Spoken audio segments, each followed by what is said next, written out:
नमस्कार माताओं और बहनों, आप सभी का स्वागत है हमारे YouTube चैनल श्रद्धा संगम ऑफिशियल में। आज के इस वीडियो में मैं आपके लिए महाशिवरात्रि की सास बहू की पौराणिक कथा लेकर आया हूँ। फाल्गुन मास का पवित्र समय था। गांव में चारों ओर महाशिवरात्रि की तैयारी चल रही थी। घर घर में पकवान बन रहे थे। महिलाएं व्रत की तैयारी कर रही थी। मंदिरों में साज सजावट हो रही थी। उसी गांव में एक सास और बहू रहती थी। बहू स्वभाव से सीधी, शांत और अत्यंत सहनशील थी। वह भगवान शिव की अनन्य भक्त थी। प्रतिदिन प्रातः उठकर स्नान करती, दीप जलाती और ओम नमः शिवाय का जाप करती। लेकिन उसकी सास कठोर स्वभाव की थी। वह बात बात पर बहू को ताने देती, उसे आराम से पूजा तक नहीं करने देती। समय बीतता गया। महाशिवरात्रि का दिन आ पहुंचा।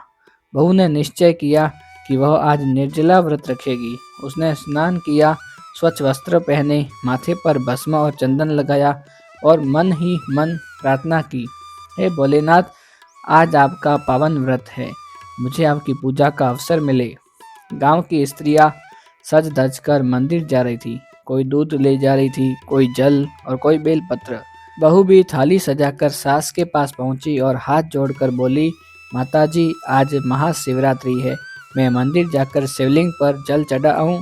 सास तमतमाकर बोली, तुझे बस पूजा की पड़ी है। खेतों में कौवे और चिड़िया फसल चौपट कर रहे हैं। जा पहले खेत संभाल, भगवान तेरे लिए खेत की रखवाली करेंगे क्या? बहू चुप रही। उसने कोई उत्तर नहीं दिया। वह थाली नीचे रखकर खेतों की ओर चल पड़ी। रास्ते में उसने देखा कि पूरा गांव मंदिर जा रहा है। उसके मन में वेदना उठी, आंखों से आंसू बहने लगे। वह खेत पहुंची। चारों ओर सन्नाटा था। वह वहीं बैठकर रोने लगी। उसी समय कैलाश पर्वत पर भगवान शिव और माता पार्वती विराजमान थे। माता पार्वती ने उस रोती हुई बहू को देखा। उन्होंने भगवान शिवजी से कहा, नाथ, देखिए आपकी यह भक्त कितने दुख में है। यह सच्चे मन से व्रत रखना चाहती है। भगवान शिव बोले, पार्वती, इसकी परीक्षा है, लेकिन इसकी श्रद्धा व्यर्थ नहीं जाएगी। दोनों ने सेठ और सेठानी का रूप धारण किया और बहू के पास पहुंचे। सेठ ने पूछा, बेटी, क्यों रो रही हो? बहू बोली, आज महाशिवरात्रि है, सब महिलाएं मंदिर जा रही है। मैं भी व्रत रखकर पूजा करना चाहती थी, पर सास ने मुझे खेतों में रखवाली के लिए भेज दिया। यह सुनकर शिवजी को दया आई। उन्होंने कहा, तुम चिंता मत करो, तुम घर जाकर पूजा करो, हम तुम्हारे खेत की रक्षा करेंगे। उन्होंने उसे आशीर्वाद दिया और अदृश्य हो गई। बहू दौड़ती हुई घर पहुंची और पूरे मन से पूजा करने लगी। इधर सास को जब पता चला कि बहू घर आ गई है तो वह क्रोधित हो उठी। तू खेत छोड़कर कैसे आ गई? बहू ने सारी बात बता दी। सास तुरंत खेतों की ओर दौड़ी। वहां का दृश्य देखकर उसकी आंखें फटी की फटी रह गई। जहाँ फसल थी वहाँ हीरे मोती चमक रहे थे। वह दौड़कर घर आई और बहू से पूछा, यह कैसे हुआ? बहू बोली, यह सब भोलेनाथ की कृपा है। सास के मन में भक्ति नहीं, लालच जगा। उसने सोचा, अगले वर्ष महाशिवरात्रि आई। सास ने व्रत रखा, साज सजा की और खेतों में जाकर जोर जोर से रोने लगी। शिव पार्वती फिर से सेठ सेठानी बनकर आई। माई, क्यों रो रही हो, क्या हुआ?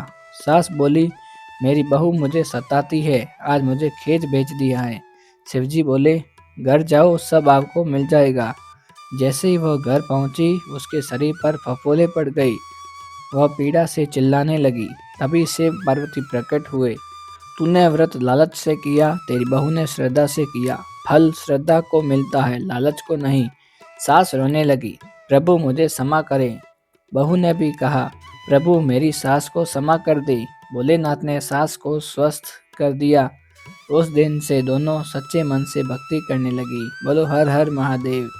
यदि यह वीडियो आपको पसंद आया हो तो हमारे वीडियो को लाइक करना, शेयर करना और चैनल को सब्सक्राइब करना ना भूलेगा, ताकि ऐसी ही पौराणिक कथाएं मैं आपके लिए लेकर आ सकूं। मिलते हैं अगले वीडियो में।